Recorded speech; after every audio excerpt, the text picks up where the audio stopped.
안녕하세요. 오래간만입니다. 오늘은 제가 오래간만에 정보를 좀 드리려고 하는데요. 그동안 코로나 바이러스도 있었고 그래서 교육청에서도 학교를 여나 마나 이런 여러가지 복잡한 일들도 있었고 그 다음에 또 여름방학이 시작돼서 제가 여행도 하고 그래가지고 정보를 좀 많이 못 드린 것 같아요. 그래서 약간 죄송한 마음도 있고 하는데요. 그래서 오늘은 정보를 좀 가져왔습니다. 오늘 들려드릴 정보는요. 이민자들이 캐나다에서 일할 때 알아야 할 8가지를 가지고 왔는데요. 자, 바로 시작해 볼게요. 첫 번째는요. 캐나다에서 이민을 하기 위해서 반드시 직업이 필요한 것은 아닙니다. 그러나 직장이 있으면 직업이 있으면은 이민이 훨씬 쉬워집니다. 예를 들어서 Express Entry Immigration 시스템은요, 포인트를 바탕으로 이루어졌거든요. 그래서 점수가 높을수록 이민이 쉬워지고요. 그 다음에 그 점수는 나이, 학력, 경력, 영어나 아니면 프랑스어 실력, 그 외 다른 것들로 이렇게 구성이 돼 있어서 그거를 바탕으로 점수가 매겨집니다. 자, 57%의 이민자가 스킬드 워커고 그 다음에 비즈니스 클래스로 이민을 하거든요. 그 외 이민자는 난민이나 아니면은 캐나다에 이미 살고 있는 사람으로부터 서포트를 받아서 이민을 하거나 그런 사람들은 직업이 반드시 필요하지는 않죠. 좋은 점은 캐나다는 다른 나라보다 더 많은 이민자를 환영합니다. 왜냐면 캐나다의 경제는 이민자들을 바탕으로 발전하고 이루어졌기 때문에 그렇기 때문에 이민자들이 필요합니다. 경제 발전을 위해서요. 두 번째는요. 스킬드 워커는 단기간에 이민이 가능합니다. 캐나다는 다른 나라와 다르게 이민의 그 프로그램에 있어서 좋은 점일 수도 있죠. 캐나다 나라로 봤을 때는. 그래서 유럽이나 특히 독일이나 아니면은 다른 나라에서 캐나다의 이민 정책을 많이 본받고 우리도 캐나다처럼 이민 정책을 바꿔야 된다라는 목소리가 높아지고 있는데요. 그 이유가 캐나다는 스킬드 워커를 많이 받아요. 그 사람들이 캐나다, 앞서 말했지만 경제 발전이 도움이 되기 때문에 캐나다의 어떤 공헌이나 도움이 되는 사람들을 이민자로 받습니다. 그래서 자기가 만약에 준비가 되어 있는 사람이라면은 이민이 쉬워지는 거죠. 그래서 어떻게 이제 체크를 하느냐. 먼저요, 스킬드 워커를 위한 페더럴 프로그램에 자신의 경우가 해당되는지를 체크를 하시고요. 만약에 본인이 그 경우에 해당된다면 프로파일을 작성을 하시고 그 완성을 하시고 그 후에 수수료를 지불하셔서 이민을 신청하시면 됩니다. 이게 캐나다 이민의 첫 번째 스텝이고요. 그 외에는 앞서 말했듯이 당연히 영어나 프랑스어 테스트 점수 가지고 있어야 되고요. 그 다음에 학력, 경력 이 세 가지를 기본적으로 가장 베이직으로 바탕으로 준비를 해 두셔야 합니다. 그 후에 이 단계를 마친 후에요. 그 익스프레스 엔터리 후보자가 되고요.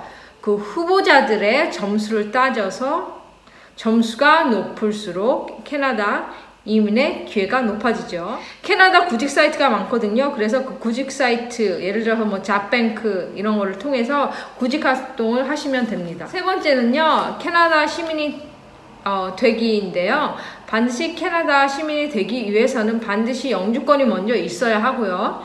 그 다음에 시민권을 신청을 할 수가 있죠. 그거는 어느 나라나 다 똑같죠. 한국도 그렇죠. 캐나다의 영주권자도 물론 많은 소셜 베네핏이 있어요. 예를 들어서 의료보험이라든지 그 다음에 덴탈, 치과 그 의료보험이라든지 그런 게 있어요. 하지만 시민권자가 되면은 캐나다의 선거권이 주어지고요. 그 다음에 자유헌장에 따른 보호를 받을 수가 있습니다. 익스프레스 엔트리 숙련 노동자 프로그램에 따라서 이제 캐나다에 입국을 한 경우에는 영주권이 부여가 되는데요. 그 후에 일정 기간이 지나면 아마 5년 중에 3년을 살아야 할 거예요. 그거는 연수로 따지는 게 아니라 날수로 따져요. 날수로. 1년이 365일이죠. 곱하기 3 하면 되겠죠. 그래서 그 후에 시민권을 신청을 하면 됩니다. 그래서 5년간 1095일 캐나다에서 살아야 합니다. 그거는 1095일을 쭉 쉬지 않고 살아야 되는 게 사는 게 아니라 뭐 100일은 캐나다에 있다가 뭐 한국에 잠깐 들어갔다가 나와서 한두 달 후에 다시 캐나다로 들어와서 뭐 계속 살고 이렇게 왔다 갔다 캐나다를 자유롭게 입국 출국할 수가 있습니다. 하지만 5년 안에 반드시 1095일을 살아야지 시민권을 신청할 수가 있어요. 그 외에도 영어 시험도 또 패스해야 되고요. 저도 영어 시험 봤거든요. 근데 쉬워요. 그 말하기랑 그 다음에 듣기 보는데요. 쓰기는 없었어요. 말하기랑 듣기 보는데 말하기는 어떤 그림 같은 거 보여주고 거기에 대해서 이제 이야기를 해봐라. 그 그림에 대해서 컴퓨터 시험이거든요. 듣기는 뭐 이야기 들려주고 뭐 문제 나오면 그 맞는 답 체크하고 뭐 듣기는 다 아시죠. 그 다음에 그 시민권을 따기 위해서는 또 캐나다 역사나 뭐 그런 거를 공부를 해서 시험을 봐야 되고요. 떨어지는 사람이 거의 없어요. 별로 어렵지 않습니다. 근데 저는 그 시민권 시험 공부 한 달 했던 것 같아요. 근데 어떤 사람 뭐 10일 동안 공부해서 됐다는 사람 뭐 그거는 개인의 역량이니까 저는 그냥 한 달 공부했어요. 틈틈이 일하면서 다른 공부 학교 프로그램들 들으면서 시민권 그 공부도 했습니다. 그 다음에 시민권자라면 주어지는 혜택 다시 말씀드릴게요. 선거권 주어지고요. 그 다음에 공무원이 될 수 있습니다. 물론 영주권자도 공무원이 될 수 있지만 시민권자가 제일 우선입니다. 시민권자가 되면 공무원뿐만 아니라 어떤 직업이든 지원을 했을 때 시민권자를 우선으로 뽑거든요. 그래서 훨씬 더 기회가 많아지죠. 뽑힐. 그 다음에 여행도 제한 없이 할 수가 있고요. 물론 캐나다 그 여권이 주어지기 때문에 물론 우리나라 여권도 어느 나라나 특별히 큰 제한 없이 여행을 할 수 있어요. 하지만 만약에 자기가 영주권자라면은 일정 기간 안에 캐나다에 반드시 살아야 되는 또 알 수가 있거든요. 그거를 지켜야지. 그게 지켜지지 않으면은 또 영주권이 박탈되기 때문에 약간 그 계산하고 그런 게 좀 있어요. 그래서 저는 그런 게 좀 싫었기 때문에 영주권 맨날 또 연장하는 것도 귀찮고 그랬기 때문에 왜냐면 저는 캐나다에서 살 거라고 이제 평생 살 거라고 생각을 했기 때문에 그냥 시민권 신청했습니다.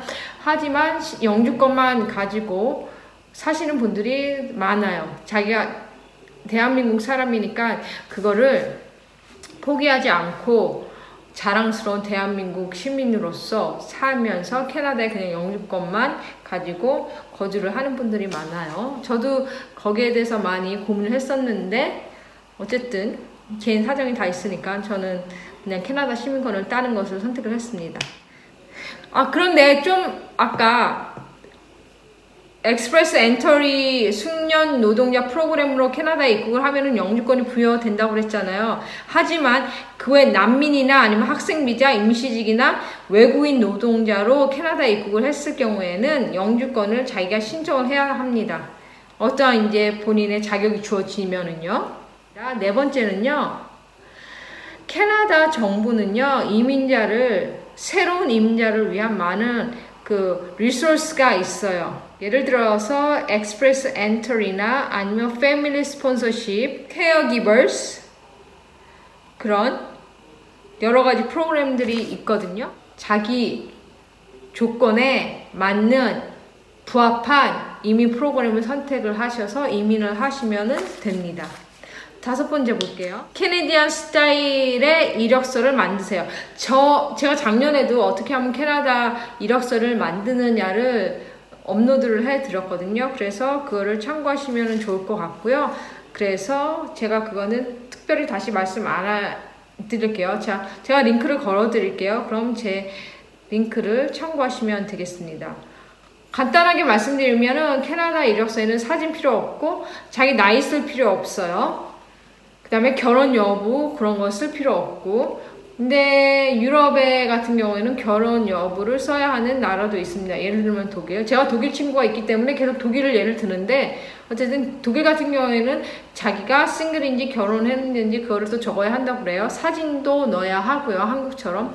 그래서 독일을 이렇게 몇 번 제 친구랑 여행을 하다 보니까 한국하고 독일하고 굉장히 유사한 점이 많아요. 유럽.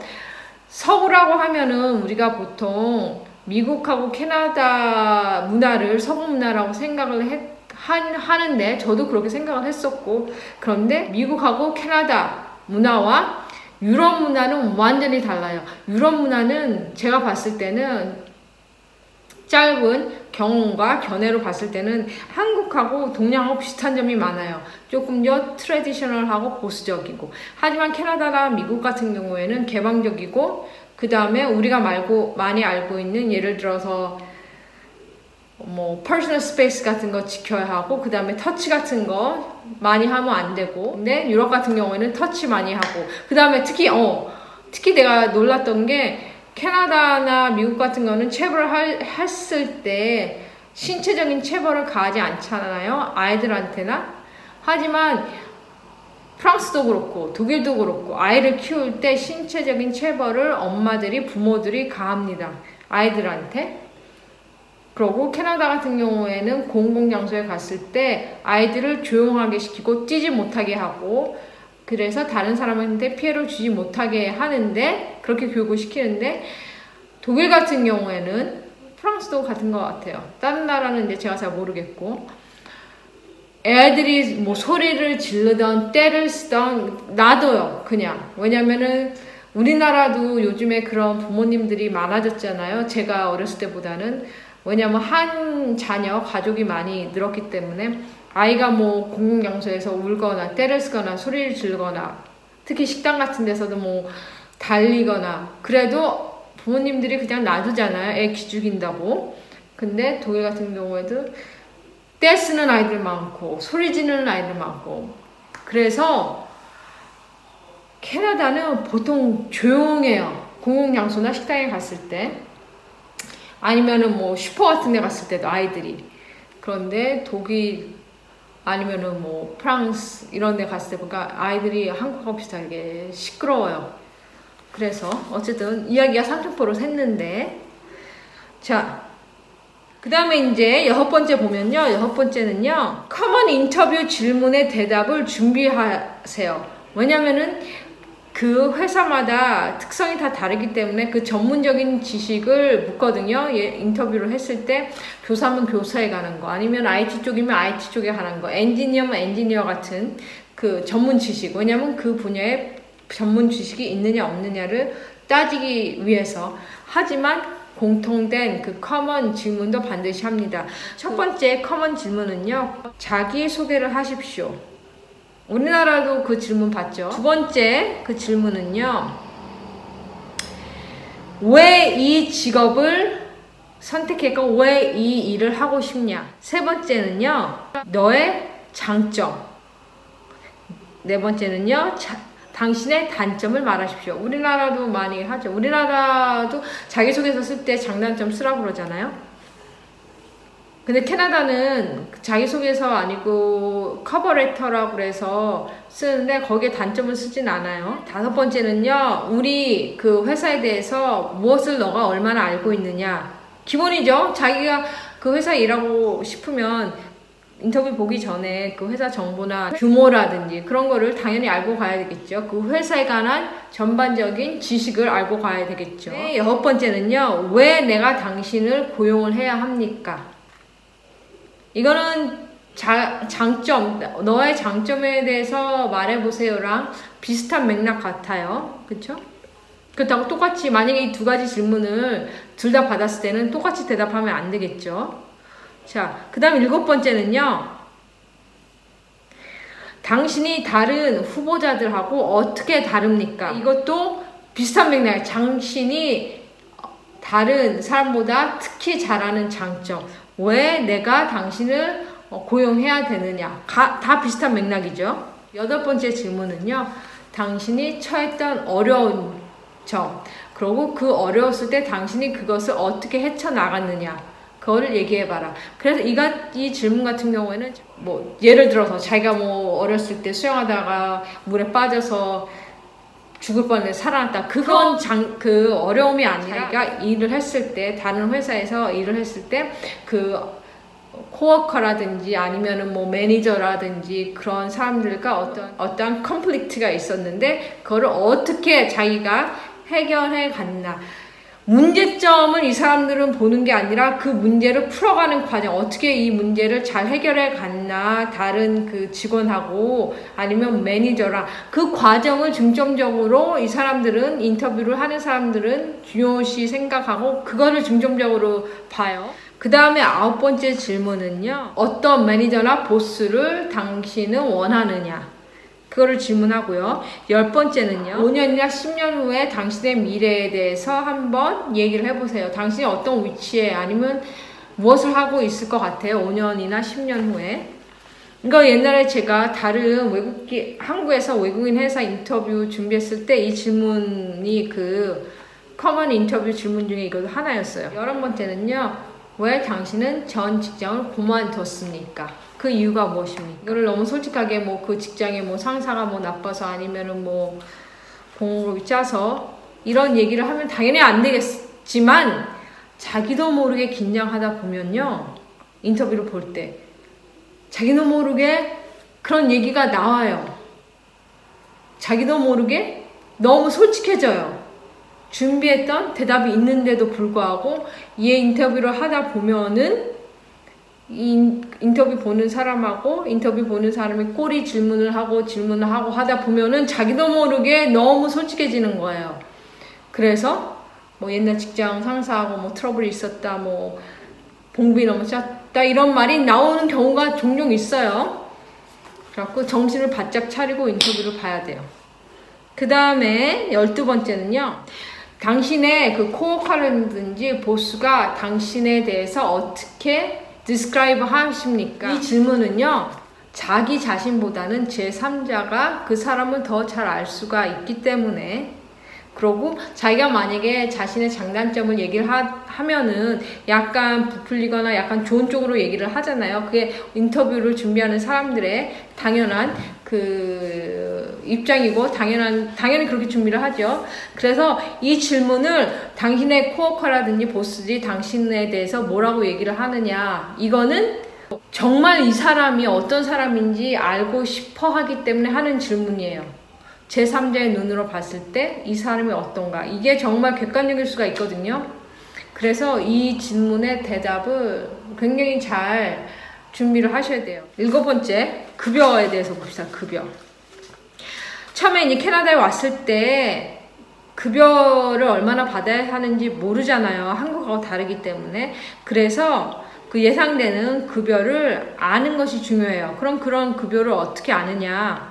같은 직종에 있는 다른 사람들이 어느 정도 급여를 받는지 그 평균 급여 같은 거를 미리 조사를 해가요. 왜냐면 이 사람들이 인터뷰를 할 때 너는 어느 정도의 연봉을 예상하느냐라고 물어보거든요. 그래서 거기에서 너무 낮게 말하거나 너무 높게 말하면은 좀 안 좋고, 그 평균 급여 플러스 마이너스 알파 해갖고 비슷하게 자기가 얘기하는 것이 좋습니다.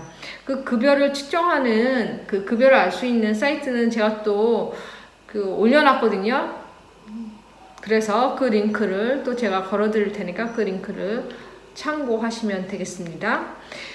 캐나다의 최저급여는 11불에서 14불, 직종에 따라 다르고, 그 다음에 그 주에 따라 다르죠. 숙련된 근로자, 스킬드 워커는 캐나다에 왔을 때 본인의 경력이나 학력에 따라서 급여가 또 책정됩니다. 마지막 8번째를 보면요, 인구의 5분의 1이 외국에서 태어난 사람입니다. 캐나다는.